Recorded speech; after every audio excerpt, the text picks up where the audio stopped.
এখন আমি কুমিল্লা বোর্ড 2025 সালের প্রশ্ন নিয়ে আলোচনা করব। এখানে উদ্দীপকে একটি সিলিন্ডারের মধ্যে কার্যনির্বাহক বস্তু রাখা আছে এবং তাপ উৎসের তাপমাত্রা দেওয়া আছে T1 = 500 ডিগ্রি সেলসিয়াস এবং একটি অন্তরক বস্তু আছে এবং কার্নো ইঞ্জিনের তাপগ্রাহকের তাপমাত্রা দেওয়া আছে T2 = 27 ডিগ্রি সেলসিয়াস। উদ্দীপকে আরও উল্লেখ আছে কার্নো ইঞ্জিনের সিলিন্ডারটি উৎস হতে 8.4 10⁴ জুল তাপশক্তি নিয়ে অন্তরকে স্থাপিত হলে গ্যাসের প্রসারণ ঘটে। এরপর এটি গ্রাহকে তাপ বর্জন করে। রফিক ইঞ্জিনটির তাপগ্রাহকের তাপমাত্রা পরিবর্তন করে দক্ষতা দ্বিগুণ করার চেষ্টা করল। গ নং প্রশ্নে লেখা আছে কার্নো ইঞ্জিনের সিলিন্ডারটি গ্রাহকে কত তাপ বর্জন করবে তা নির্ণয় করো। এবং ঘ নং প্রশ্নে লেখা আছে রফিক সফল হয়েছিল কি না গাণিতিকভাবে বিশ্লেষণ করো। এখন আমি গ নং প্রশ্নের সমাধান করব, অর্থাৎ উদ্দীপকের কার্নো ইঞ্জিনের সিলিন্ডারটি তাপগ্রাহকে কী পরিমাণ তাপ বর্জন করবে তা নির্ণয় করব। গ নং প্রশ্নের উত্তর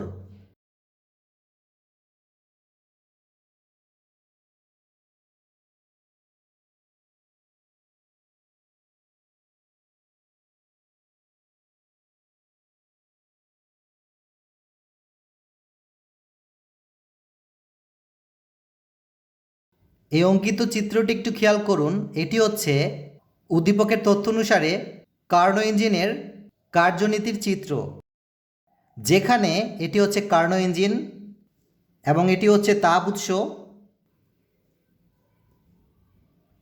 এবং উদ্দীপকে তাপ উৎসের তাপমাত্রা দেওয়া আছে T1 = 500 ডিগ্রি সেলসিয়াস। কাজেই T1 = লেখা যায় 500 ডিগ্রি সেলসিয়াস। এখন আমরা এই ডিগ্রি সেলসিয়াস এককের মানটিকে ক্যালভিন এককে কনভার্ট করব। এই জন্য 500-এর সাথে 273 যোগ হবে, সুতরাং তাপ উৎসের তাপমাত্রা হবে 773 ক্যালভিন। এবং উদ্দীপকে যেহেতু লেখা আছে কার্নো ইঞ্জিনের সিলিন্ডারটি উৎস হতে 8.4 10⁴ জুল তাপশক্তি গ্রহণ করে, সুতরাং উদ্দীপকের এই কার্নো ইঞ্জিনটি তাপ উৎস হতে Q1 পরিমাণ তাপ শোষণ করে, যার মান হবে 8.4 10⁴ জুল। এবং এই গৃহীত তাপশক্তির কিছু অংশ কার্নো ইঞ্জিনটি কাজে রূপান্তর করে এবং Q2 পরিমাণ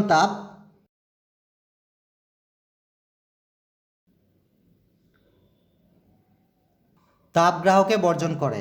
এবং উদ্দীপকে তাপগ্রাহকের তাপমাত্রা দেওয়া আছে T2 = 27 ডিগ্রি সেলসিয়াস। কাজেই তাপগ্রাহকের তাপমাত্রা অর্থাৎ T2 = হবে 27 ডিগ্রি সেলসিয়াস।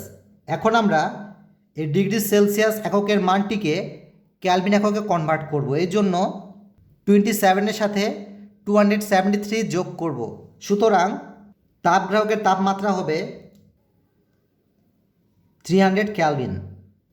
যেহেতু গ নং প্রশ্নে লেখা আছে কার্নো ইঞ্জিনের সিলিন্ডারটি গ্রাহকে কত তাপ বর্জন করে তা নির্ণয় করো, এই জন্য এখন আমরা ইঞ্জিন কর্তৃক তাপগ্রাহকে বর্জিত তাপশক্তির মান নির্ণয় করব, অর্থাৎ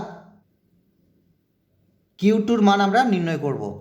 আমরা মূলত উদ্দীপকের উল্লেখিত কার্নো ইঞ্জিনটিকে প্রত্যাবর্তী ইঞ্জিন কল্পনা করে বর্জিত তাপের মান নির্ণয় করব, অর্থাৎ Q2-র মান নির্ণয় করব। সুতরাং প্রত্যাবর্তী ইঞ্জিনের সূত্র অনুসারে লেখা যায়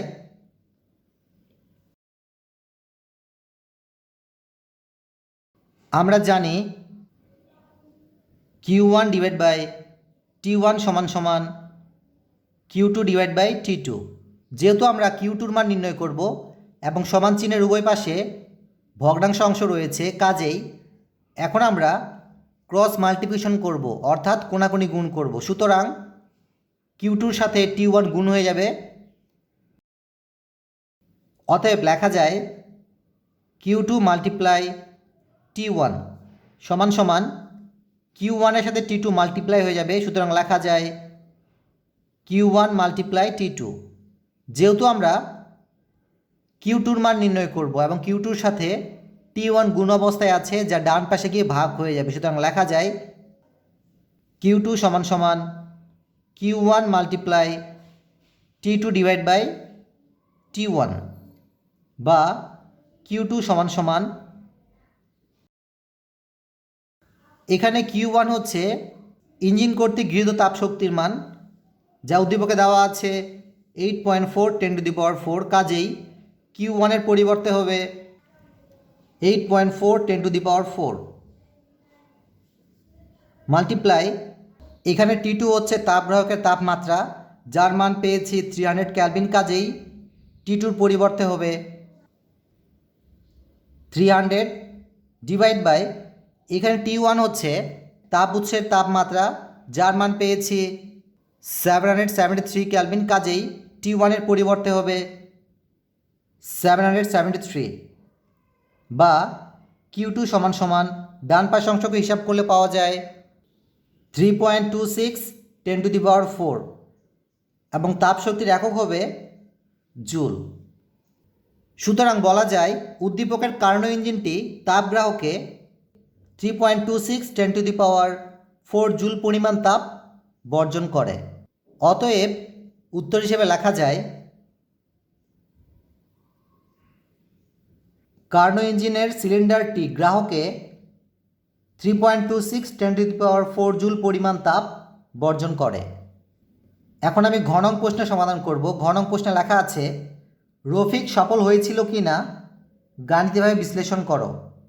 উদ্দীপকের তথ্যে রফিক ইঞ্জিনটির তাপগ্রাহকের তাপমাত্রা পরিবর্তন করে দক্ষতা দ্বিগুণ করার চেষ্টা করলো। সুতরাং এখন আমরা নির্ণয় করব রফিক ইঞ্জিনের দক্ষতা দ্বিগুণ করতে সফল হয়েছিল কি না।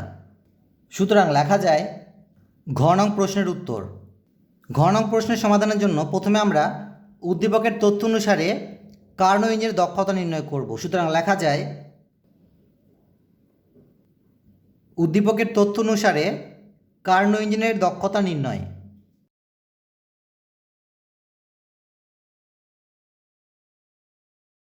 এই অঙ্কিত চিত্রটি একটু খেয়াল করুন। এটি হচ্ছে উদ্দীপকের তথ্য অনুসারে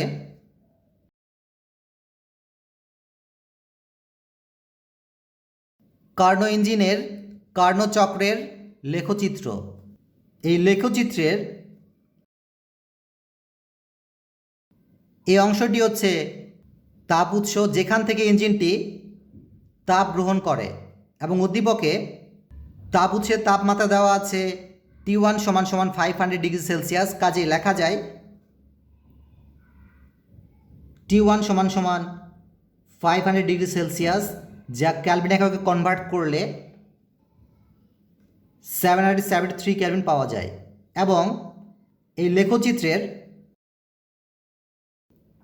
এই অংশটি হচ্ছে তাপগ্রাহকের অংশ, যেখানে ইঞ্জিনটি তাপ শক্তি বর্জন করে, এবং উদ্দীপকে তাপগ্রাহকের তাপমাত্রা দেওয়া আছে T2 সমান সমান 27 ডিগ্রি সেলসিয়াস, কাজেই লেখা যায় T2 সমান সমান 27 ডিগ্রি সেলসিয়াস, যা ক্যালভিন এককে কনভার্ট করলে 300 ক্যালভিন পাওয়া যায়।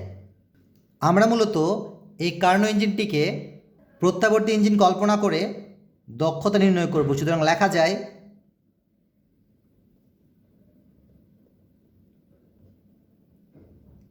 আমরা জানি কার্নো ইঞ্জিনের দক্ষতা অর্থাৎ ইটা সমান সমান 1 minus T2 divide by T1 bracket close multiply 100 পাশে পার্সেন্ট চিহ্ন, বা ইটা সমান সমান 1 মাইনাস, এখানে T2 হচ্ছে তাপগ্রাহকের তাপমাত্রা, যার মান পেয়েছি 300 ক্যালভিন, কাজেই T2-র পরিবর্তে হবে 300 ডিভাইড বাই, এখানে T1 হচ্ছে তাপ উৎসের তাপমাত্রা, যার মান পেয়েছি 773 ক্যালভিন, কাজেই T1 এর পরিবর্তে হবে 773 ব্র্যাকেট ক্লোজ মাল্টিপ্লাই 100 পাশে পার্সেন্ট চিহ্ন, বা ইটা সমান সমান, এখানে আপনারা মনে রাখবেন দক্ষতা নির্ণয়ের ক্ষেত্রে যখন আমরা ডান পাশের অংশটি হিসাব করব তখন ক্যালকুলেটরে এই পার্সেন্টেজ চিহ্নটি ব্যবহার করবেন না, কারণ দক্ষতার মানের পাশে পার্সেন্টেজ চিহ্নটি থাকে। সুতরাং ডান পাশ অংশকে হিসাব করলে পাওয়া যায়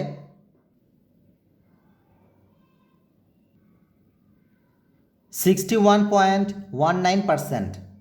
এখানে একটু খেয়াল করুন, উদ্দীপকের তথ্য অনুসারে প্রদত্ত কার্নো ইঞ্জিনের দক্ষতার মান পেয়েছি 61.19%, এবং উদ্দীপকের তথ্যে রফিক ইঞ্জিনটির তাপগ্রাহকের তাপমাত্রা পরিবর্তন করে দক্ষতা দ্বিগুণ করার চেষ্টা করে। সুতরাং এখন আমরা নির্ণয় করব তাপগ্রাহকের তাপমাত্রা কত হলে উদ্দীপকের কার্নো ইঞ্জিনটির দক্ষতা 61.19%-এর দ্বিগুণ হবে।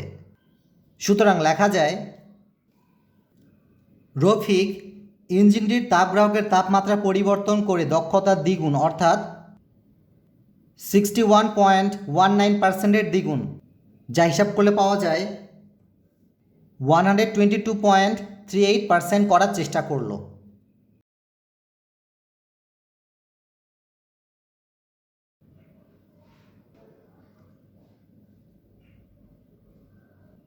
এই অঙ্কিত চিত্রটি একটু খেয়াল করুন, এটি হচ্ছে উদ্দীপকের তথ্য অনুসারে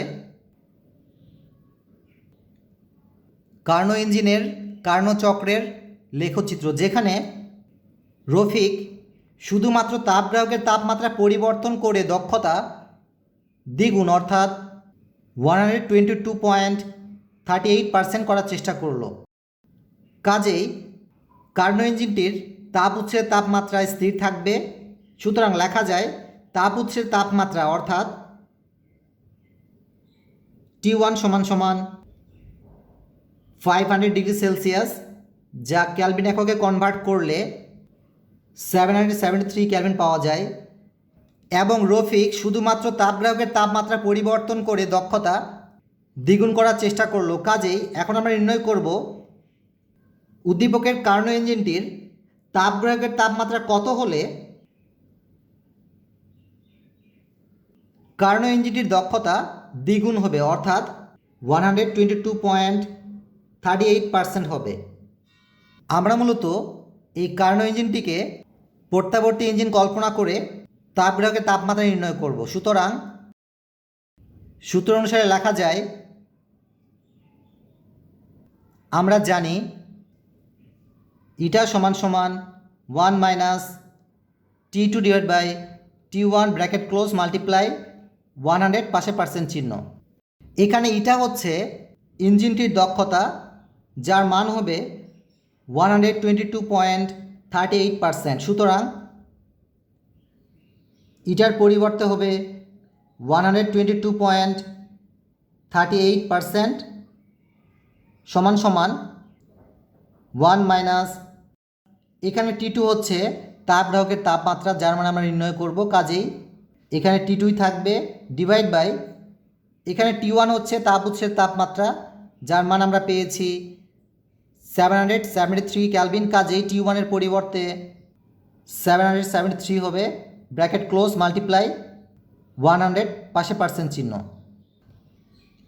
বা এখন আমরা ডান পাশের এই 100%কে বাম সাইডে নিয়ে আসব, এবং এখানে 100% এই অংশটি গুণ অবস্থায় আছে, যা বাম সাইডে এসে ভাগ হয়ে যাবে। সুতরাং লেখা যায় 122.38% ডিভাইড বাই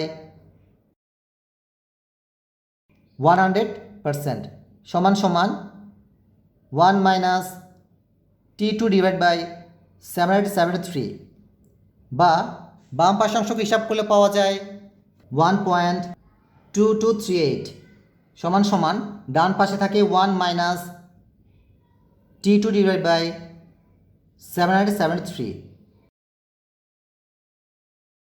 যেহেতু আমরা T2-র মান নির্ণয় করছি এবং T2 ডান পাশে রয়েছে, কাজেই ডান পাশের সমস্ত অংশকে বাম সাইডে নিয়ে আসবো এবং বাম পাশের সমস্ত অংশকে ডান সাইডে নিয়ে যাব। সুতরাং লেখা যায় 1 মাইনাস T2 ডিভাইড বাই 773 সমান সমান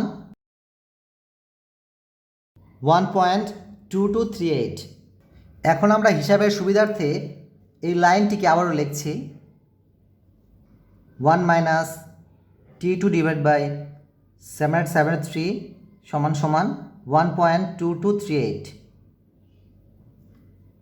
বা এখন আমরা এই 1 সংখ্যাটিকে ডান সাইডে নিয়ে যাব, যেহেতু 1-এর সামনে প্লাস রয়েছে যা ডান পাশে গিয়ে মাইনাস হয়ে যাবে, সুতরাং লেখা যায় সুতরাং বাম পাশে থাকে -T2 ডিভাইড বাই 773 সমান সমান 1.2238 মাইনাস 1, বা -T2 ডিভাইড বাই 773 সমান সমান ডান পাশে অংশকে হিসাব করলে পাওয়া যায় 0.2238, বা -T2 সমান সমান এখানে 773 বাম পাশে ভাগ অবস্থায় রয়েছে যা ডান পাশে গিয়ে গুণ হয়ে যাবে, সুতরাং লেখা যায় 0.2238 মাল্টিপ্লাই 773, বা -T2 সমান সমান ডান পাশে অংশকে হিসাব করলে পাওয়া যায় 173। যেহেতু আমরা T2-র মান নির্ণয় করছি এবং T2-র সামনে মাইনাস রয়েছে, কাজেই উভয় পক্ষকে -1 দিয়ে মাল্টিপ্লাই করব, সুতরাং বাম পাশে থাকে T2 এবং ডান পাশে থাকে -173, এবং তাপমাত্রার একক হবে কেলভিন। এখানে আমরা তাপগ্রাহকের তাপমাত্রা পেয়েছি -173 কেলভিন। কাজেই বলা যায় যদি রফিক উদ্দীপকের কার্নো ইঞ্জিনটির তাপগ্রাহকের তাপমাত্রা -173 কেলভিনে পরিণত করে, তবে রফিক উদ্দীপকের ইঞ্জিনটির দক্ষতা দ্বিগুণ করতে অর্থাৎ 122.38%-এ উন্নীত করতে সম্ভব হবে। কিন্তু বাস্তবে তাপগ্রাহকের তাপমাত্রা -173 কেলভিনে পরিণত করা সম্ভব না, যা বাস্তবে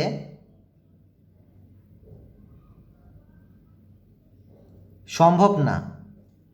সুতরাং উত্তর হিসেবে লেখা যায়